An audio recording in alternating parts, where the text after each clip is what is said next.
फिर आप सबों के समक्ष अंतरा भाग 1 के दूसरे चैप्टर को लेकर प्रस्तुत हूँ, जिसमें हम सबों को सूरदास के पदों को पढ़ना है। सूरदास के पदों को पढ़ने से पूर्व हम सबों को सूरदास कौन थे, कहाँ के रहने वाले थे, कैसी रचनाएं करते थे, कौन उसके इष्ट थे, कौन उनके गुरु थे, आदि महत्वपूर्ण जानकारियों को ले लेना आवश्यक है। तो आइए हम सब पहले सूरदास पर चर्चा करेंगे। ये हम सभी जानते हैं बच्चों कि सूरदास भक्ति काल के कवि थे। भक्ति काल में भी सगुण और निर्गुण, आकार, साकार और निराकार 2 तरह के कवि हुए।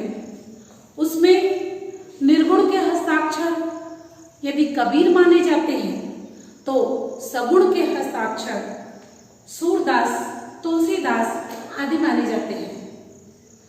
तुलसीदास यदि राम के उपासक के रूप में प्रमुख हस्ताक्षर हैं तो सूरदास कृष्ण के उपासक के रूप में विश्व प्रसिद्ध है। तो आज हम इसी विश्व प्रसिद्ध कवि की रचना को पढ़ेंगे। उससे पहले हम उनके विषय में जानते हैं।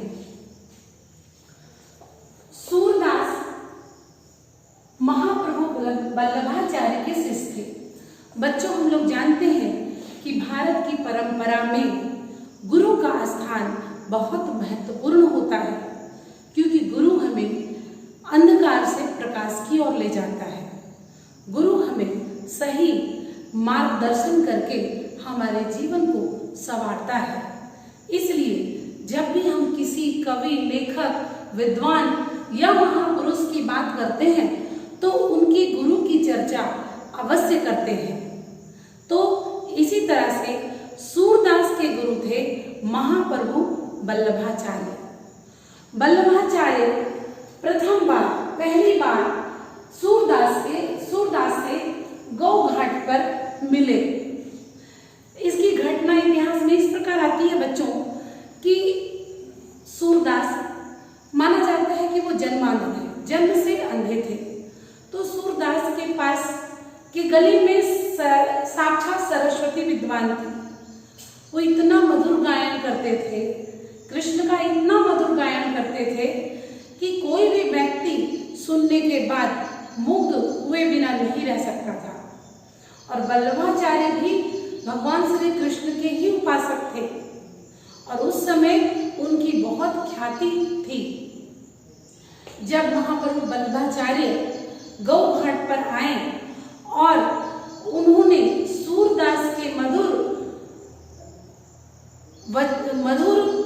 कीर्तन को सुना तो वो मुग्ध होते हुए खींचते चले गए सूरदास की कुटिया की ओर और उन्होंने कहा कि हे महापुरुष, तुम कौन हो, तुम कितना मधुर गायन करते हो। तो चूंकि हम लोग जानते हैं कि सूरदास अंधे थे तो वो वल्लभाचार्य को अपनी स्थूल दृष्टि से देख नहीं पाए। तो उन्होंने भी प्रश्न किया कि आप कौन हैं जो हमारी कुटिया को पवित्र करने के लिए पधारे हैं। तो वल्लभाचार्य ने कहा कि तुम्हारी कुटिया को तो तुम्हारी कीर्तन की मधुर ध्वनि, तुम्हारे भजन की मधुर ध्वनि ही पवित्र कर रही है, मैं क्या पवित्र करूंगा। फिर उन्होंने पूछा कि पर आप अपना परिचय दीजिए कि आप कौन हैं। तो वल्लभाचार्य ने कहा कि मैं वल्लभाचार्य। और सूरदास वल्लभाचार्य जी के विषय में सुन रखे थे। वो जैसे ही सुने कि उनकी कुटिया में महाप्रभु वल्लभाचार्य पधारे हैं तो वो कृत्य हो गए और बहुत ही विह्वलता से कहे, अहो भाग्य प्रभु कि आप हमारी कुटिया में पधारे। और उनसे वो निवेदन करने लगे कि मेरी नैया पार लगाओ प्रभु, मैं इस अंधी आंखों से कुछ देख नहीं पाता, कैसे प्रभु को प्राप्त करूंगा। तो कहते हैं कि महाप्रभु वल्लभाचार्य उनके मधुर ध्वनि की कीर्तन और भजन को सुनकर इतने प्रभावित हुए कि सूरदास को उन्होंने अपना शिष्य बनाना स्वीकार कर लिया और इस प्रकार एक गुरु और शिष्य का जन्म हुआ। सूरदास शिष्य बने और महाप्रभु वल्लभाचार्य गुरु बने। तो दूसरी बात है कि अब इनका जन्म कब हुआ था, तो इनका जन्म श्रावण शुक्ला सप्तमी मतलब सावन के महीने में शुक्ल पक्ष में सप्तमी तिथि को सन 1478 ईस्वी में आगरा के निकट सीही नामक, ये सीही जो जगह है बच्चों वो आगरा और मथुरा के बीच का एक जगह का नाम है, एक स्थान का नाम है, वहां पर इनका जन्म बताया जाता है। हम लोग जानते हैं कि हमारे भारतीय संस्कृति में दान छुप के देने का प्रावधान है, आत्म प्रशंसा को सही नहीं बताया जाता है और इसीलिए आदिकाल के कवि, भक्ति काल के कवि, उनके अंदर जितने भी गुण थे जो वो लिख गए, जो वो कर गए, वो उन्होंने अपने बारे में कुछ नहीं लिखा क्योंकि वो ऐसा मानते थे कि आत्म प्रशंसा सही नहीं है। तो अन्य कवियों की तरह सूरदास के विषय में भी हमें बहुत ज्यादा जानकारी प्राप्त नहीं है क्योंकि उन्होंने भी अन्य कवियों के तरह ही अपने विषय में बहुत ज्यादा नहीं लिखा। हाँ, उनकी रचनाओं से जो भी विद्वानों को पता चला वो उभर कर सामने आया और इतिहास बनकर आज हमारे सामने है। तो मथुरा और आगरा के निकट सीही नामक स्थान पर उनका जन्म बताया जाता है, लेकिन कुछ कवि मानते हैं कि उनका जन्म जो है वो रुणकता नामक स्थान पर हुआ था। ये रुणकता के पक्ष में भी कुछ विद्वान हैं और कुछ विद्वान सीही नामक जगह के पक्ष में हैं। तो ये आगरा और मथुरा के निकट रुणकता था और बल्लभ नगर के नजदीक सीही नामक स्थान है। सीही जो है वो बल्लभगढ़ के नजदीक है और रुणकता मथुरा और आगरा के नजदीक है। तो 1478 ईस्वी में इन्होंने इस धरती पे जन्म लिया। अब अगर हम इनकी मृत्यु की बात करें तो गोवर्धन पर्वत के निकट जहां ये नित्य श्रीनाथ जी के मंदिर में कीर्तन किया करते थे, वो गोवर्धन पर्वत पर स्थित था ये मंदिर। और वहीं गोवर्धन पर्वत के नीचे सन 1583 ईस्वी में इनका देहावसान हो गया और ये गोवर्धन पर्वत पालसोनी नामक स्थान में था। वल्लभाचार्य के पुत्र थे विठलनाथ। वल्लभाचार्य की मृत्यु के बाद विठलनाथ ने अष्टछाप की स्थापना की। इसके नाम से ही स्पष्ट है कि इसमें 8 कवियों का समूह था ये, और इन 8 कवियों के समूह में प्रमुख हस्ताक्षर थे सूरदास। दूसरे शब्दों में कहें तो इसके प्रमुख कवि थे सूरदास। आगे चूंकि सूरदास को हम लोग उनके काव्य ग्रंथों के कारण ही जान पाए, क्योंकि अगर काव्य ग्रंथ नहीं होते तो आज हम और आप सूरदास के विषय में नहीं जान पाते। तो अब हम देखते हैं कि उनकी वैसी कौन सी रचनाएं थी जिनकी वजह से हम और आप उनको जान पाए। तो उनकी मुख्य रूप से 3 रचनाएं रही है। पहला है सुर सागर, दूसरा है सुर सारावली और तीसरा है साहित्य लहरी। ये 3 ऐसी रचनाएं हैं बच्चों जिन्होंने सूरदास जी को अमर कर दिया। उनकी पहली रचना है सुर सागर। तो मैं आपको बता दूं बच्चों कि इनकी जो पहली रचना सूरदास है, इनकी प्रसिद्धि का आधार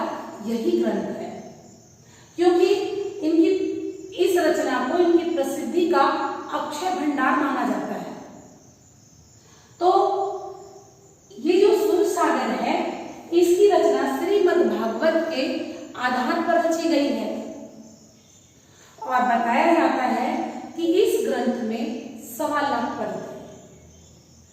1.25 लाख पदों का यह कितनी मोटी ग्रंथ होगी, लेकिन आज उसके मात्र 5000 ग्रंथ ही हमारे पास उपलब्ध हैं और हमें उसी से संतोष करना पड़ रहा है। आप सोचिए कि 5000 ग्रंथ में ये हमारे बीच अमर हो गए। अगर 1.25 लाख ग्रंथ होता तो हमें कितना लाभ मिलता इनके ज्ञान से। दूसरी रचना इनकी है सुर सारावली। सुर सारावली में बच्चों इन्होंने होली का गीत, होली के गीत के 1107 पद रचे हैं। 1107 पद होली से संबंधित। आपको लग रहा होगा कि एक अंधा व्यक्ति होली का चित्रण 1107 पदों में कैसे कर सकता है, लेकिन आपको मैं बता दूं बच्चों कि ये जो आंखें हम लोगों की है, स्थूल आंखें जिसे हम संसार को देख पाते हैं, उसके अलावा भी एक आंखें हम सबों के पास है, जिसको हम अपने साधना के बल पर, अपनी भक्ति के बल पर जागृत कर सकते हैं। और वो आंखें ज्ञान की आंखें, जिसको हम ज्ञान चक्षु भी कहते हैं, जिसको हम तीसरा नेत्र भी कहते हैं। तो इसी तीसरे नेत्र, इसी ज्ञान चक्षु के बलबूते इन्होंने इतनी सारी रचनाएं अपनी बंद आंखों से कर डाली। तीसरी इनकी रचना है साहित्य लहरी। साहित्य लहरी में बच्चों इन्होंने रस, अलंकार, नायिका भेद आदि से संबंधित 118 पदों की रचना की है। मतलब आप इसको ऐसा कह सकते हैं कि ये अलंकारिक काव्य है, अलंकारिक पुस्तक है। और इसमें जैसे रीति काल में रीति ग्रंथ लिखे गए, उस तरह से उसी नियमों का पालन बहुत हद तक किया गया है इसमें। फिर हम बात करते हैं कि आखिर सूरदास किस प्रकार के कवि थे। सूरदास को हम किस श्रेणी में रखेंगे, तो मैं आपको बता दूं बच्चों कि वो वात्सल्य, प्रेम और सौंदर्य के कवि थे। वात्सल्य मतलब आप लोग समझते हो, अगर नहीं समझते हो तो मैं बताती हूँ कि एक माँ का अपने बच्चों के प्रति जो माँ के हृदय में प्रेम होता है, उसको वात्सल्य प्रेम कहते हैं। या फिर ये सबसे प्रमुख प्रेम हुआ कि माँ का बच्चों के प्रति प्रेम, फिर बड़े भाई का छोटे भाई के प्रति या छोटी बहन के प्रति, पिता का अपने बच्चों के प्रति जो प्रेम होता है, वो सब वात्सल्य प्रेम के अंतर्गत आता है। तो वात्सल्य, आचार्य रामचंद्र शुक्ल जी ने कहा है कि ये वात्सल्य का कोना कोना झांकाए हैं। कहने का मतलब है उनका कि वात्सल्य की कोई ऐसी चेष्टा, कोई ऐसी एक्टिविटीज नहीं है जो इनकी आंखों से छुपी हो। इनकी यह युग है कि इनकी बंद आंखों से छुपी हो। छोटे बच्चे छोटी से छोटी, बारीक से बारीक जितनी भी शैतानियां करते हैं या बाल सुलभ चंचलता उसको कह सकते हैं, करते हैं, इन्होंने सब कुछ बालक कृष्ण के चेष्टाओं में अपने ग्रंथों में डाल दिया है। इसीलिए कई विद्वानों को यह शक होता है कि क्या सचमुच सूरदास जन्मांध थे, क्योंकि बहुत लोगों को यह आश्चर्य होता है कि कोई अपनी खुली आंखों से इतनी सुंदरता से बच्चों की चेष्टाओं को नहीं देख पाता। तो सूरदास ने अपनी बंद आंखों से बच्चे की बाल लीला का इतना सूक्ष्म वर्णन कैसे कर पाए। इस करते हैं कि क्या वो सचमुच जन्मांध थे। खैर, ये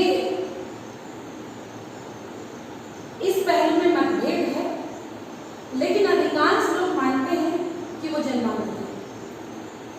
तो अब इनके विषय में कुछ किंवदंतियां हैं। किंवदंतियां ऐसी बातों को कहते हैं जो हमने अपने बड़ों से सुना, हमारे बड़ों ने अपने बड़ों से सुना, उनके बड़े ने अपने बड़ों से सुना। कहने का मतलब है कि समाज में प्रचलित ऐसी मान्यता या ऐसी बातें जो हम प्रत्यक्ष तो नहीं देखते हैं लेकिन सुनते आ रहे हैं, उसे हम किंवदंती कहते हैं। तो इनकी किंवदंतियों में एक बात शामिल है कि एक बार सूरदास कहीं चले जा रहे थे और चूंकि उनकी स्थूल आंखें नहीं थी तो एक कुएं में गिर पड़े और उस कुएं में वो 7 दिनों तक पड़े रहे। कोई भी उनको बचाने नहीं आया, हो सकता है किसी ने देखा ही नहीं हो। तो आर्त पुकार कर उठे, वो करुण पुकार कर उठे, भगवान श्री कृष्ण को पुकारने लग गए कि प्रभु मेरी रक्षा आप कीजिए, आप ही मुझे यहाँ से निकालिए प्रभु। तो कहते हैं कि भगवान श्री कृष्ण को आना पड़ा और भगवान श्री कृष्ण स्वयं आकर के सूरदास जी को उस कुएं से निकाले। तो कहते हैं कि सूरदास जी को जब पता चला कि स्वयं भगवान उनके पास आए उनकी मदद के लिए, तो उनको बहुत ग्लानि होने लगी, बहुत बेचैनी होने लगी कि स्वयं परमात्मा, स्वयं भगवान श्री कृष्ण उनके सामने समक्ष खड़े हैं और कैसे अभागा हूँ, कैसा अभागा हूँ मैं कि मैं उनके दर्शन भी नहीं कर सकता। और वो फूट फूट कर रोने लग गए। तो भगवान श्री कृष्ण को सूरदास की इस स्थिति में दया आ गई और कहते हैं कि उनकी आंखों में रोशनी आ गई और वो भगवान श्री कृष्ण का दर्शन कर पाए। और उसके बाद सूरदास को न जाने क्या सूझा, क्योंकि महापुरुषों की बात भी थोड़ी अलग होती है। सूरदास को न जाने क्या सूझा, उन्होंने कहा कि हे प्रभु, जिन आंखों से मैंने आपका दर्शन किया है, मैं इन आंखों से और कुछ भी देखना नहीं चाहता, इसलिए कृपा करके मेरी आंखों की रोशनी फिर से आप ले लीजिए। और फिर सूरदास जी की आंखों की रोशनी जाके चली गई। इसी में एक और किंवदंती है कि एक बार सूरदास जी बैठे हुए थे और उनके अंतर मन से उन्हें राधा और कृष्ण का वार्तालाप सुनाई पड़ने लगा और भगवान श्री कृष्ण राधा जी से कह रहे थे कि आप उधर मत जाइए क्योंकि सूरदास आपके चरणों को पकड़ लेगा। तो राधा जी बोली कि उनकी तो आंखें नहीं हैं, तो वो मेरे चरणों को कैसे पकड़ेगा। तो राधा जी कृष्ण की बात नहीं मानी और वो सूरदास की तरफ जाने लग गई। तो जब सामने गई तो चूंकि सूरदास जी की आंखें नहीं थी तो वो राधा के चरणों को नहीं पकड़ पा रहे थे। तो राधा जी को दया आ गई और अपने चरणों को स्वयं स्पर्श करवाने लग गई सूरदास जी को। तो फिर सूरदास जी बोले कि सूरदास आपको पीछे से पकड़ लेगा। तो सूरदास को लगा कि जब भगवान श्री कृष्ण की आज्ञा है तो मैं राधा को क्यों ना पकड़ लूं। तो उनके चरणों को उन्होंने पकड़ लिया और राधा जी चरण छुड़ाकर भाग निकली, लेकिन उनके पैरों का एक पायल सूरदास के हाथों में आ गया और राधा जी जब उस पायल को मांगने लग गई सूरदास जी से, तो सूरदास ने कहा कि मैं तो जन्म का अंधा हूँ, मुझे कैसे पता कि ये आपका पायल है। अगर आप इस पायल को ले गई और कोई और दावा करके मांगने लग गया तो मैं क्या जवाब दूंगा? तो कहते हैं कि राधा जी ने उनकी आंखों में रोशनी डाल दी और उन्होंने अपने दूसरे पैर को दिखाया कि देखो यह दूसरा पायल मेरे पैरों में है, इसलिए ये पायल मेरा है। और उन्होंने राधा और कृष्ण के युगल मूर्ति के दर्शन किए, युगल का साक्षात दर्शन किए और फिर उन्होंने कहा कि जिन आंखों से मैं इन पवित्र युगल का दर्शन किया हूँ, इन आंखों से मैं संसार और संसार की किसी चीज को भी देखना नहीं चाहता हूँ। तो बच्चों ऐसे बहुत सारी किंवदंतियां हैं भगवान सूरदास को लेकर, महाकवि सूरदास जी को लेकर के, लेकिन ये सब किंवदंतियां हैं, इसमें कितनी सच्चाई है ये भी नहीं कह सकते कि सच्चाई नहीं है और ये भी नहीं कह सकते कि सच्चाई है, लेकिन हाँ इन सब में से कुछ घटनाएं अवश्य हुई होगी, इसमें कोई दो राय नहीं है। अब हम बात करते हैं कि वात्सल्य रस में हम लोग सभी जानते हैं कि भगवान श्री कृष्ण की दो माताएं थी, एक माता देवकी और दूसरी माता यशोदा। अब दो माताएं कैसे थी ये शायद आप लोग जानते भी हो और कुछ बच्चे नहीं भी जानते होंगे। तो मैं बता दूं कि भगवान श्री कृष्ण देवकी के गर्भ से जन्मे थे और पालने वाली उनकी माता थी यशोदा, इसलिए उनकी दो माताएं हुई। और ज्यादा कृष्ण की माता के रूप में प्रसिद्धि पाई वो थी यशोदा जी, क्योंकि जितने भी नखरे होते हैं बच्चों के वो सब माता यशोदा ने उठाए, इसलिए माता यशोदा अमर हो गई। और माता यशोदा और कृष्ण के बाल लीलाओं का सूक्ष्म से सूक्ष्म दर्शन सूरदास ने हमें सुर सागर में करवाया है। तो ये था सूरदास जी का संक्षिप्त जीवन परिचय और अब हम लोग उनके पद को पढ़ेंगे और जानेंगे कि उनके पद में हमें क्या पढ़ना है। तो आइए बच्चों हम उनके पदों को आगे अध्ययन करेंगे। पहला पद होगा पद 1।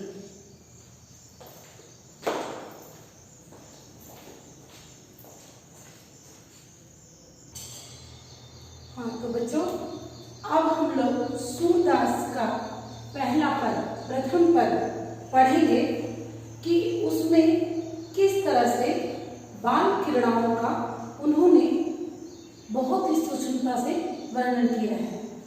तो आइए पहले हम लोग पद का पाठ कर लें। यहाँ कहते हैं खेलन में को कागो गोसैयों हरि हारे जीते श्री दामा बरबस ही करत रसैया जाति पाति हम ते बड़ नाही बसत तुम्हारी छैया अति अधिकार जनावत याते जाते अधिक तुम्हारी नैया रूठी करे तासों को खेले रहे बैठी जहतर गवैया सूरदास प्रभु खेलियो चाहत दाऊ दियो करी नंद दुहिया। बच्चों ये ब्रज भाषा में लिखी गई पंक्ति है, तो हो सकता है आप लोग इस भाषा को पूरे स्पष्ट तरीके से अभी नहीं समझ पा रहे होंगे। तो सबसे पहले मुख्य शब्दों का अर्थ हम लोग जान लेते हैं। पहला शब्द है खेलन, इसका मतलब खेलने के समय। फिर दूसरा शब्द है काको, काको का अर्थ है किस लिए। और गुसैया, गुसैया का अर्थ है कि गुस्सा करना। खेलते समय किस लिए, गुस्सा करना। एक पंक्ति का अर्थ 3 शब्द के अर्थों में लगभग आपको समझ में आ गया होगा। फिर हरि हारे जीते श्री दामा बरबस ही कत कर ऋषैया। तो पहला यहाँ पर है श्री दामा। श्री दामा श्री कृष्ण के ग्वाल सखा थे, उन्हीं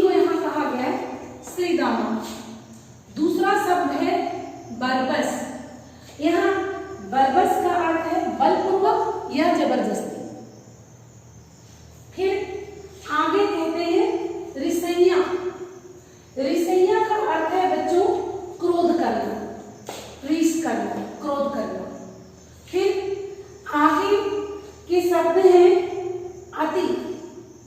एक शब्द है अति। अति का मतलब होता है आपका ज्यादा, अधिक। और जनावत, जनावत का अर्थ है जताना या दिखाना। फिर शब्द याते, याते का मतलब है इसीलिए। और लास्ट का शब्द है गैया, गैया का मतलब गायें। फिर आगे तासो, तासो, तासो ब्रजभाषा का शब्द है। तासो मतलब तुमसे। उसके बाद फिर को मतलब कौन, तुमसे कौन। उसके बाद है खेल्यो, खेल्यो, खेले बैठी जय जय गैया सूरदास खेल्योई। यहाँ खेल्योई का मतलब है खेलना। और अगला शब्द है दाऊ। दाऊ का मतलब दाव या बारी। जैसे कहते हैं मेरी बारी आई, तो उसी सेंस में यहाँ कहा गया है दाऊ। और दुहैया, दुहैया एक शब्द है बच्चों जिसका, इसको मैं स्पष्ट लिख देती हूँ, थोड़ा स्पष्ट नहीं है ये। दुहैया, दुहैया शब्द का अर्थ हुआ दुहाई देना, मतलब कसम देना। तो आइए अब हम सब इसके अर्थ पे विचार करते हैं। सबसे पहले आपको अगर इस तरह पद किस्सा प्रश्न व्याख्या करने के लिए आए या पद का भावार्थ लिखने के लिए आए, तो आप जो शुरुआत करेंगे उसका शुरुआत होगा आपका कि प्रस्तुत पद, ये सारे पद हैं, प्रस्तुत पद हमारे पाठ्य पुस्तक अंतरा भाग 1 से, ठीक है, संकलित है। और ये सगुण भक्ति काव्य के महाकवि सूरदास द्वारा रचित पद है। आप ऐसा लिखेंगे। उसके बाद फिर श्री कृष्ण की बाल क्रीड़ाओं का चित्रण करते हुए कवि कहते हैं कि खेल में हारने पर भी श्री कृष्ण अपनी हार नहीं मानते। इस पर ग्वाल बाल उन्हें समझाते हैं। मतलब कहने का मतलब है कि इस पद में इस बात की चर्चा है कि जब बच्चों के बीच में खेल होता है तो निश्चित रूप से खेल में कोई हारता है और कोई जीतता है। तो इस खेल में भगवान श्री कृष्ण श्री रामा से हार गए हैं और ये हार उन्हें स्वीकार नहीं, इसलिए वो अपने बाल सखाओं से रूठ जाते हैं। और उसी में बाल सखाओं के द्वारा उन्हें समझाया जा रहा है जो इस पद में स्पष्ट है। कहते हैं खेलन में को काको हुसैनो। ग्वाल बाल कृष्ण के बाल सखा, ग्वाल सखा कहते हैं श्री कृष्ण को कि खेलने में क्यों गुस्साना, खेलने में गुस्सा उचित नहीं है। हरे हारे जीते श्री दामा। हरि मतलब कृष्ण, कि कृष्ण हार गए हैं और श्री रामा जीत गए हैं। क्योंकि ये तो होना ही है, खेल में कोई जीतता है कोई हारता है। बरबस ही करत सैया, कि इसमें कृष्ण तुम तो इसमें जबरदस्ती गुस्सा कर रहे हो, तुम्हारा गुस्सा करना कोई जायज नहीं है, उचित नहीं है, अनुचित है। इसीलिए कहते हैं कि बरबस ही करत सैया। जाति पाति हम ते पढ़ना ही बसत तुम्हारी छैया। बच्चों इस पंक्ति का 2 अर्थ है। एक तो खेल में कोई बड़ा छोटा नहीं होता है, और जब खेल में कोई बड़ा छोटा नहीं होता है तो कोई भी हारे कोई भी जीते किसी को क्रोध नहीं करना चाहिए। दूसरा अर्थ है कि यहाँ चूंकि उनके बाल सखा कृष्ण के विराट स्वरूप को, कृष्ण के असली स्वरूप को नहीं जानते हैं, तो वो सोचते हैं कि जैसे हम ग्वाल बाल हैं वैसे ही कृष्ण भी तो ग्वाल ही हैं। नंद बाबा के पुत्र ग्वाले नंद बाबा के ग्वाले पुत्र ही तो हैं। तो कहते हैं कि जाति पाति हम ते बड़ नाही, कि तुम हमसे जाति पाति में बड़े नहीं हो। कहते हैं और आगे जाते बसत तुम्हारी छैया, बसत तुम्हारी छैया, छैया करके तुम्हारी छाया में, तुम्हारे अधिकार में, तुम्हारे शरण में, और ना ही हम तुम्हारे अधिकार के अंदर है, ना तुम्हारे शरण में बसते हैं, तो फिर तुम क्यों क्रोध कर रहे हो, क्यों अधिकार जता रहे हो। इसी का अर्थ है जाति पाति हम ते बड़ नाही, कि तुम्हारी जाति पाति हमसे बड़ी नहीं है, अर्थात खेल में कोई बड़ा छोटा नहीं होता है।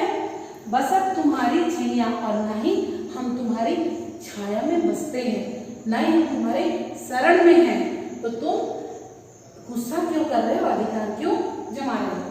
आगे कह रहे अति अधिकार जनावत याते, जाते अधिक तुम्हारी गैया।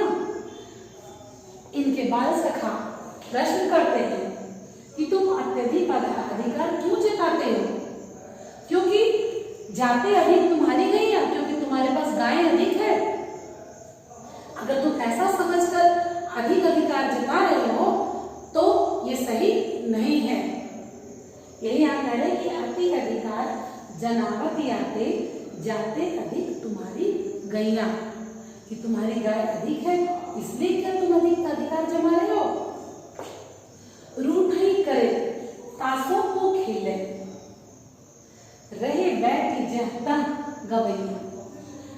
ग्वालवाल कृष्ण को कहते हैं कि इस तरह से तुम रूठोगे खेल में तो तुमसे कौन खेलेगा, तुम्हारे साथ कौन खेलेगा। रूठई करे तासों को खेले, तुम इस तरह से रूठा करोगे तो तुम्हारे साथ कौन खेलेगा। रहे बैठी जहता गवैया, और इस तरह से ग्वाल बाल जो है उनके बाल सखा जहां तहां बैठ जाते हैं, खेल बंद हो जाता है, क्योंकि कृष्ण उठ गए हैं और ग्वाल बाल बिखर के चारों तरफ बैठ गए। सूरदास प्रभु खेलियो चाहत, दाऊ दियो करी नंद दुहैया।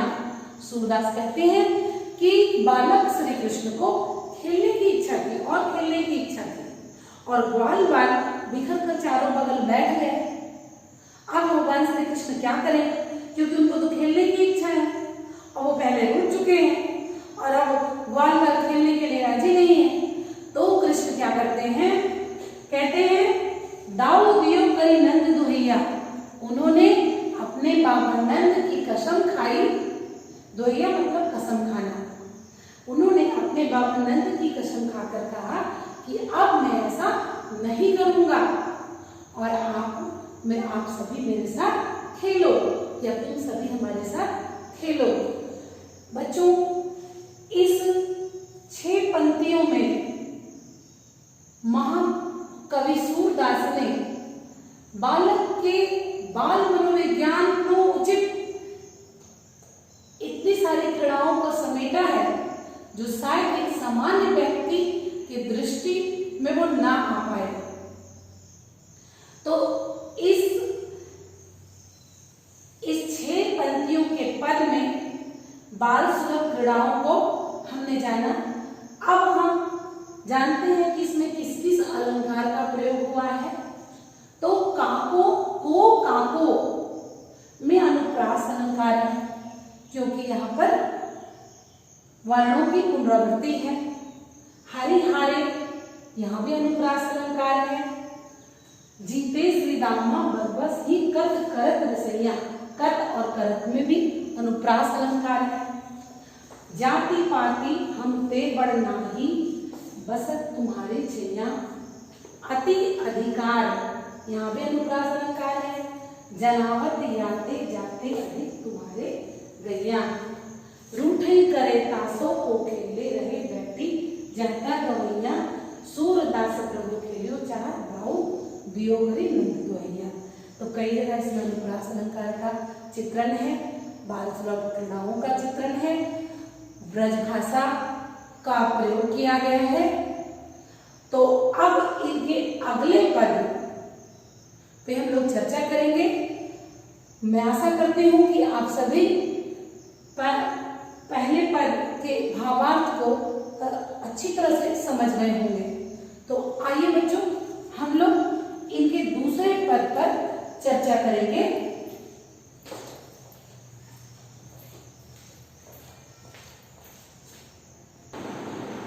तो बच्चों, अब हम लोग सूरदास के दूसरे पद पर चर्चा करेंगे।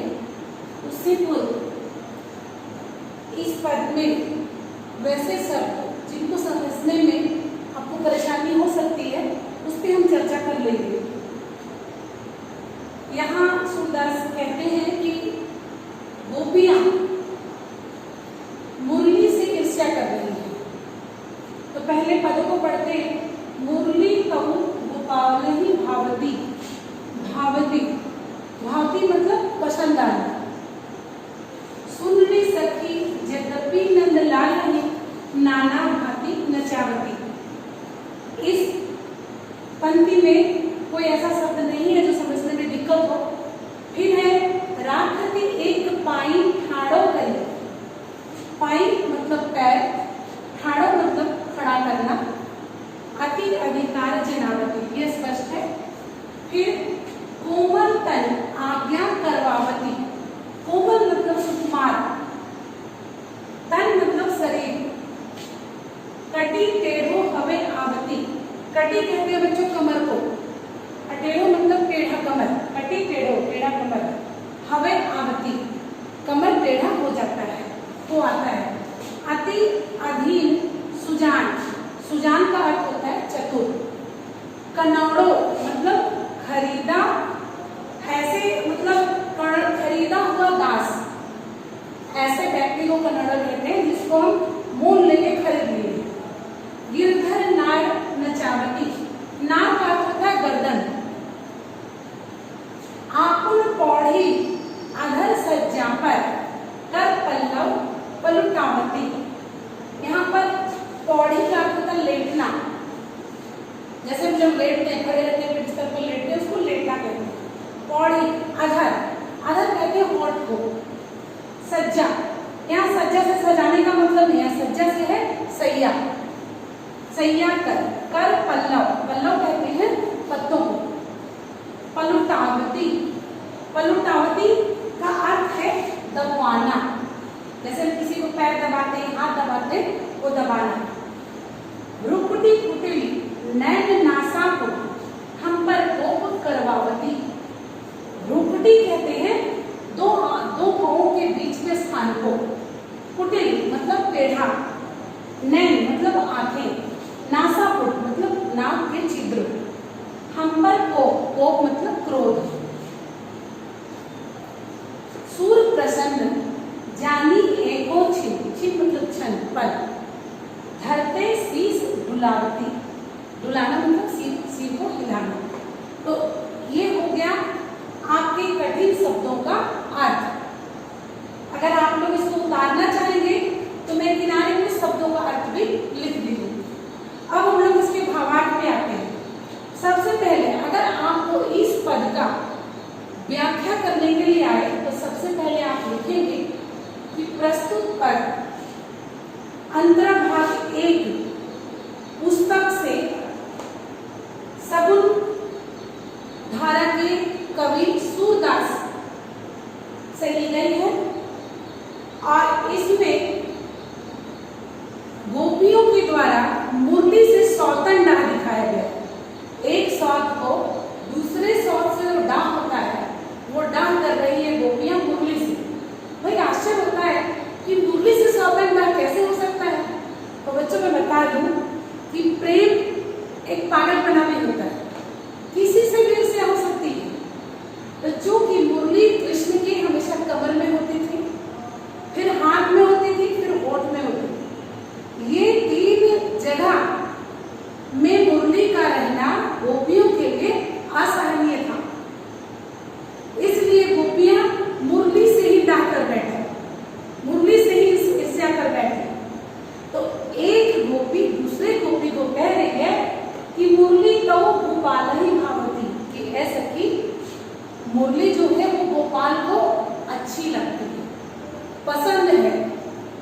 सुनरी सखी यद्यपि नंदलाल ही नाना भांति गोपियां कहती है कि सुनो रे सखी, भले ही मुरली कृष्ण को अच्छी लगती है, पर वो जानते नहीं है यही मुरली उनको नाना प्रकार से नचाती है, षड्यंत्र करती है। कैसे? सुन रे सखी, यद्यपि नंदलाली, नंद के लाला का कृष्ण, नाना भांति नचावती, बहुत प्रकार से नचाती है ये मुरली कृष्ण को। राखती एक पाई ठाड़ो करे, जब कृष्ण मुरली को बजाने लगते हैं तो कृष्ण को ये मुरली एक पैर में खड़ा कर देती है, उनको एक पैर में खड़ा होना पड़ता है। अति अधिकार जनावती, ये मुरली के हाथ तो देखो, ये अत्यधिक अधिकार जताती है कृष्ण पे, एक पैरों पे खड़ा कर देती है कृष्ण को। कोमल तन आज्ञा करवावती, कृष्ण की कोमल तन से अपने आज्ञाओं को मनवाती है।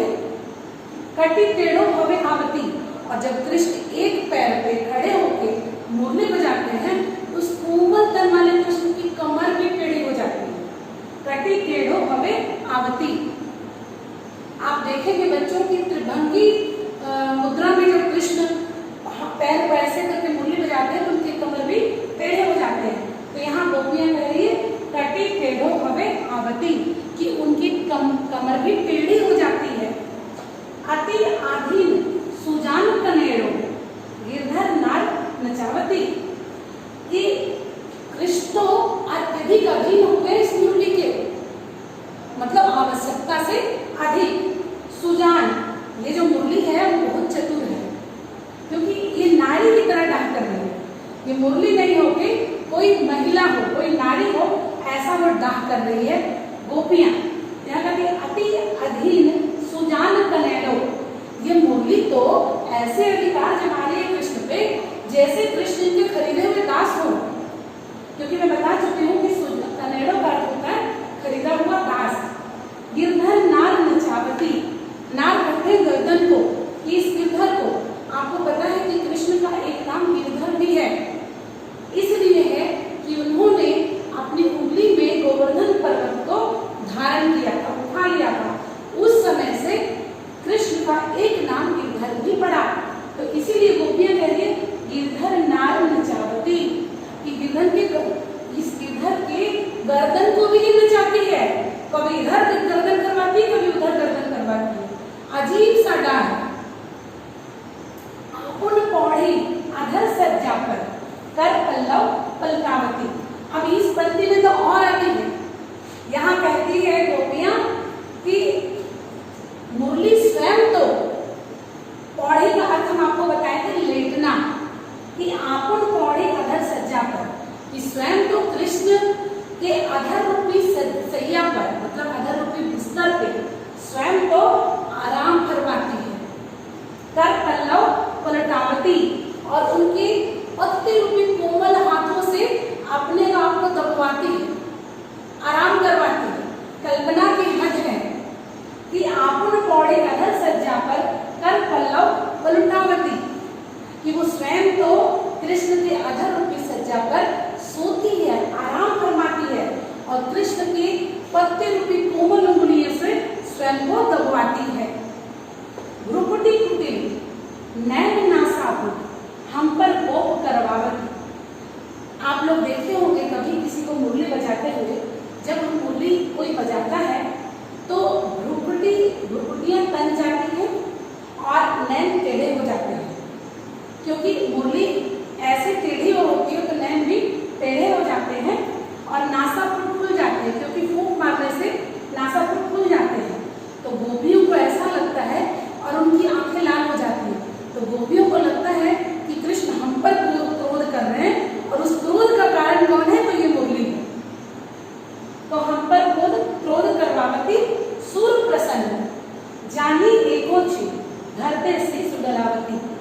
आगे गोपियां कहती है, सूरदास कहते हैं कि एक पल के लिए भी अगर मुरली खुश हो जाती है, प्रसन्न हो जाती है, तो फिर उसके साथ कृष्ण भी अपने सिर को डुलाने लगते हैं। भाई ये तो हद हो गया कि मुरली एक तो उससे गुलामी करवा रही है उनसे, ऊपर से एक पल के लिए खुश होती है तो नचवा भी देती है कृष्ण को, वो गर्दन हिला हिलाकर नाचते भी हैं। तो ये सारा पद दूसरे में जितनी भी पंक्तियां हैं ये प्रेम के प्रेम में सब जायज है, वैसे गोपियों ने यहाँ कर दिखाया कि मुरली को पहले नारी बनाया उन्होंने, उसके बाद सौत डाली जता दिया। तो यहाँ पर इन पंक्तियों से आप आखिरी में लिखेंगे कि सूरदास के दूसरे पद से हमें यह ज्ञात होता है कि गोपियों को चाहे वो सजीव वस्तु हो चाहे निर्जीव वस्तु हो, कृष्ण और अपने बीच में आना किसी को वो पसंद नहीं करते। फिर अब अलंकार की अगर हम बात करें तो मुरली तो गोपाल ही भावती, यहाँ पर रूपक अलंकार है क्योंकि मुरली को मानवीकरण किया गया, मुरली का मानवीकरण किया गया, इसलिए रूपक अलंकार है। सुंदरी सखी यद्यपि नंदलाल ही नाना भांति नचावती, तो यहाँ पर नंदलाल नाना नचावती में अनुप्रास अलंकार है। राखती एक पाई टेढ़ो करी अति अधिकार जलावती, यहाँ भी मानवीकरण अलंकार है क्योंकि मुरली का मानवीकरण हुआ है। कोमल तन आज्ञा करवावती कटि टेढ़ो हवे आवती, अति आधीन, यहाँ भी अनुप्रास अलंकार है क्योंकि आ और आ की पुनरावृत्ति है। सुजानु तनेरो गिरधर नार नचावती, नार और नचावती में अनुप्रास अलंकार है।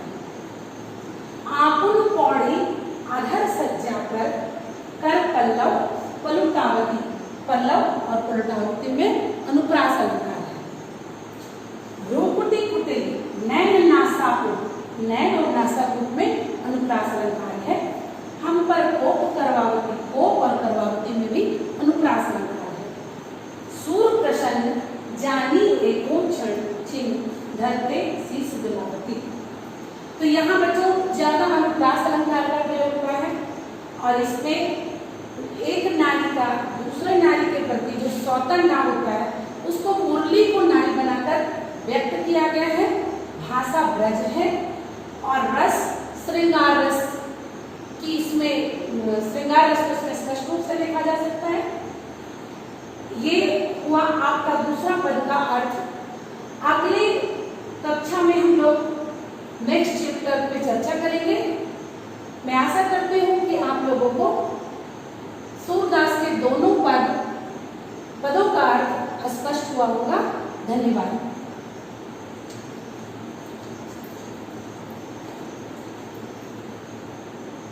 बच्चों, चूंकि अभी हम सभी जानते हैं कि पूरा विश्व कोरोना से ग्रसित है, ऐसे समय की मांग है कि हम घर पर ही रहकर अपने पाठ को पढ़ें, अपनी पुस्तकों को पढ़ें और आगे की तैयारी करें, क्योंकि अभी हम कहीं भी न स्कूल जा सकते हैं, न ट्यूशन जा सकते हैं, न भीड़ भाड़ वाली जगहों पर जा सकते हैं।